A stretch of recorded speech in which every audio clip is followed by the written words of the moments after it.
Hey everybody, my name's Seth, and today we're going to be talking about what happens when you have a Taurus IC. This also means that you have a Scorpio midheaven.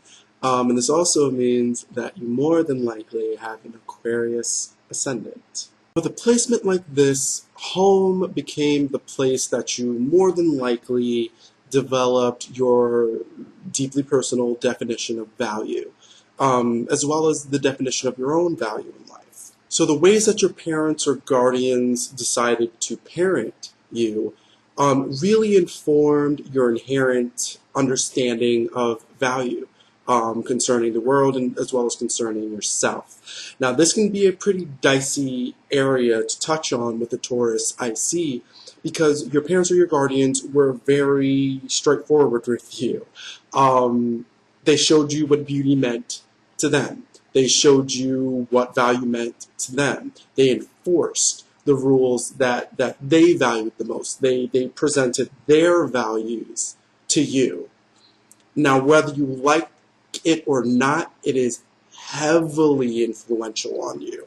Everything that your parents and guardians did influenced you. Why?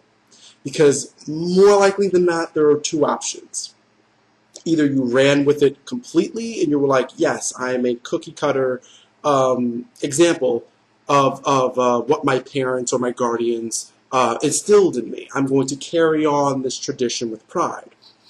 Or you are the stark contrast, where you find reasons, whether they're mature or not, positive or negative. The reasons are their reasons, or your reasons, and you're going to reject them. Or you're going to find, maybe not reject it, maybe might not be the right word if that is the right fit for you, but based on your own value systems, you find that you're in stark contrast to what those values are. Your values are the opposite of your parents' values. And it may more or less be, whether you wanted to admit it or not, might be because you like to be this dark contrast to them. There is some deep-seated resentment. You may resent your parents or guardians' values based on either how they delivered them, based on how those values fit into who you are, fit into what your environment is now compared to your parents' or guardians' environments when they were growing up.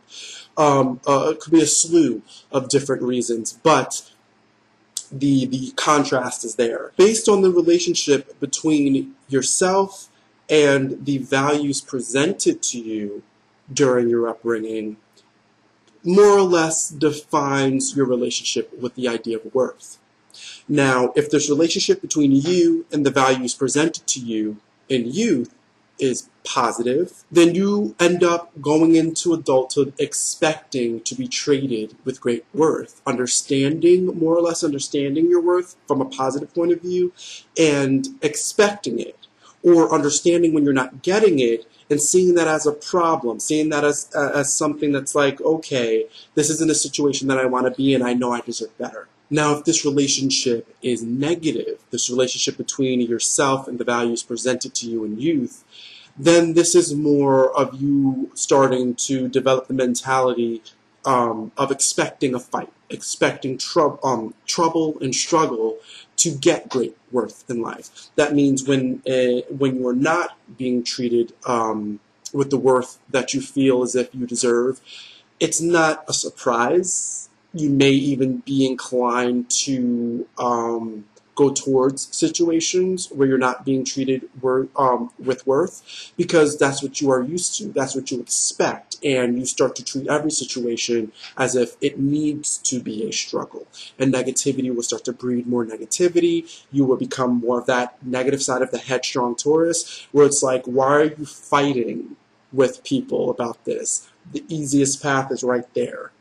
It's right over there where people are waiting to treat you with worth. But you are determined to fight because that is what you're used to, so that must be the way that it needs to be. Dark shit. Reason why you have a Scorpio midheaven. Either way, baseline, you're never going to accept little worth. It's never about you accepting not being worthy or accepting not being treated with the worth that you feel that you deserve. But what's your relationship with the struggle? What's your relationship with how you're going to be able to identify and acquire the worth or the treatment that you feel you deserve in life. Now, as you transition into adulthood, you start to understand that the struggle is real no matter what, and that people just kind of don't care unless you have something to offer. And if you take too long to offer what you do have to offer, then people are not going to hesitate to take the chance to just take it from you. You start to discover that shit is real. Life is real. You start to enter this world of people who don't have to like you, people who don't have to love you, don't have to accept you. Maybe you start to realize you had it a little bit easier than you thought at home, or maybe that your family and the people who love you maybe gave you something you didn't expect. Because once you enter the real world, once you start having to deal with the public, people are a lot more ruthless than you thought. And maybe you're not as badass as you thought.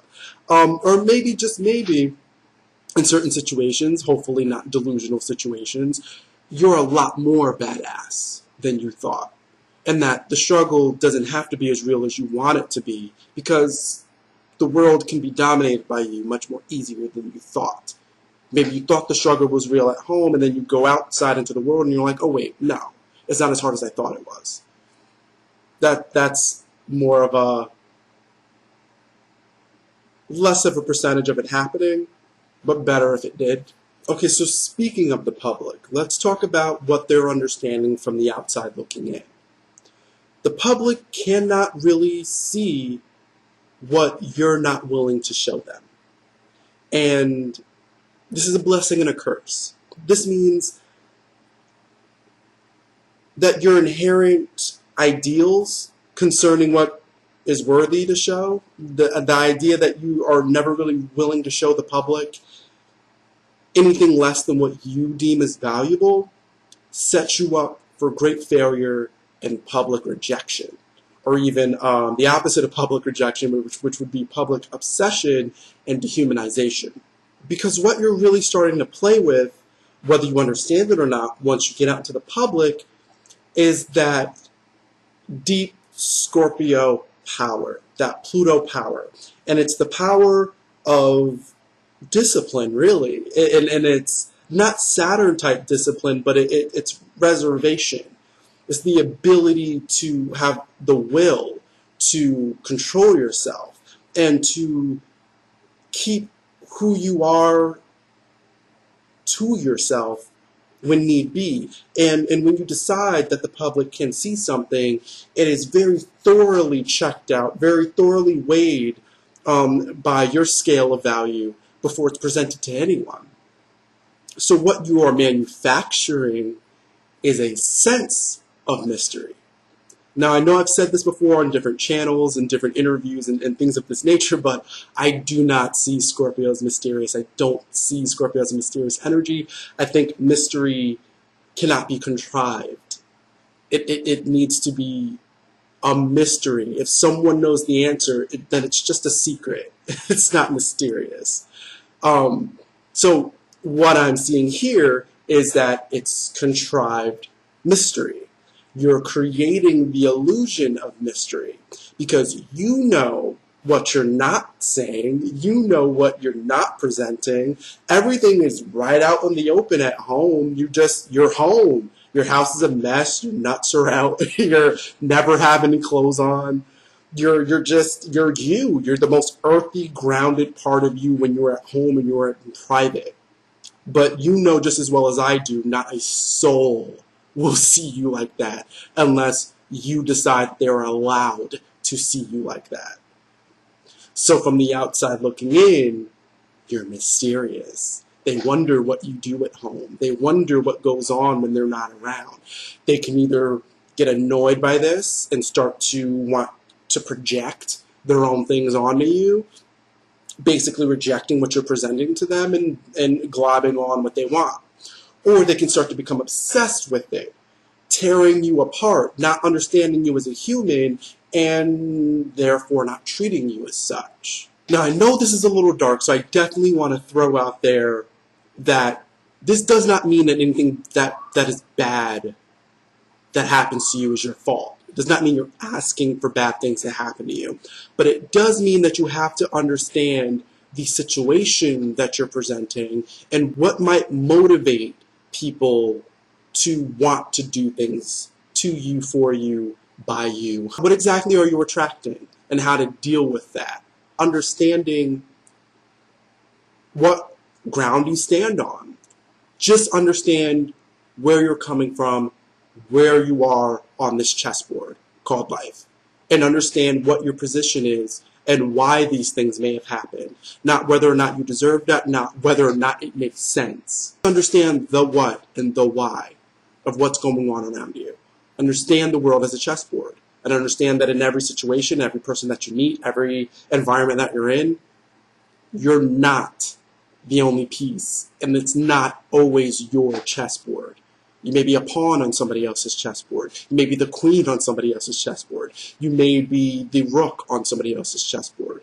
It may be a little enlightening to understand the world that way. So you can start to understand why things happen to you. What are you attracting?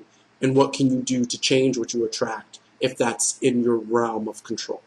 It's kind of a welcome to the real world. Welcome to what Scorpio on your midheaven really means. When it comes to the public, what really drives them to engage in you, because there is a drive to engage in you, it comes from a sense of knowing that there's something going on underneath the surface, that there's more than what meets the eye with you. So they end up wanting or even craving for you to merge with them, to show them just a piece of who you really are.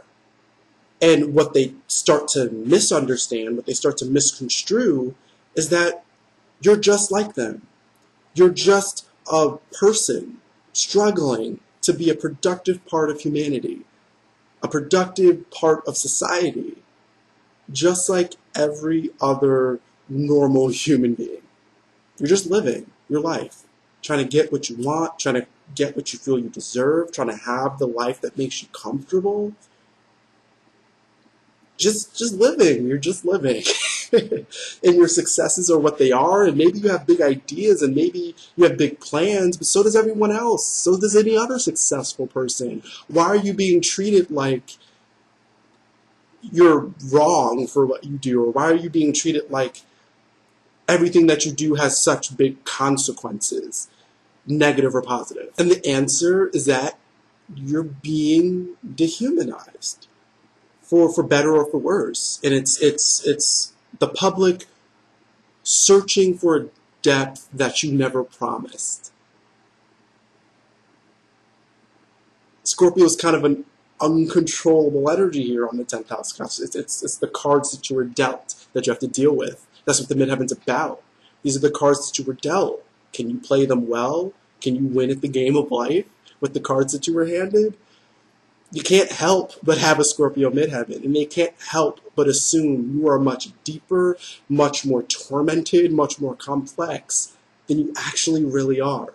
Because anyone who truly gets to know you, who truly gets close to you, can see that you're just a Taurus roaming around the world, trying to be who you are. You're just a human amongst humans, understanding that we are weird, and that we are complex, and that we are fallible, and that we are beautiful. But at the end of the day, we're all just human. And we like what we like, we don't like what we don't like, and sometimes it's just that fucking simple. So those who you end up letting in close, learn to just treat you like an equal. Just treat you like you deserve to be treated, like a human being. And you tend to assemble that weird little close-knit posse that Aquarius is so well known for keeping.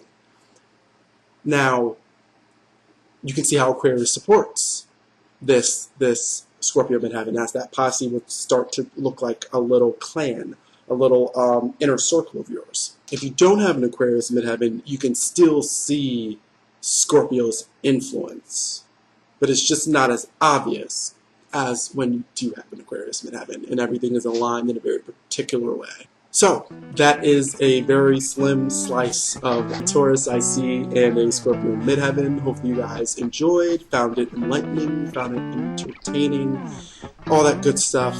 If you'd like to see my videos more frequently and with more consistency, then I suggest that you hop over to my Patreon and become a patron. Throw in some financial support to help me keep YouTube as a #1 priority.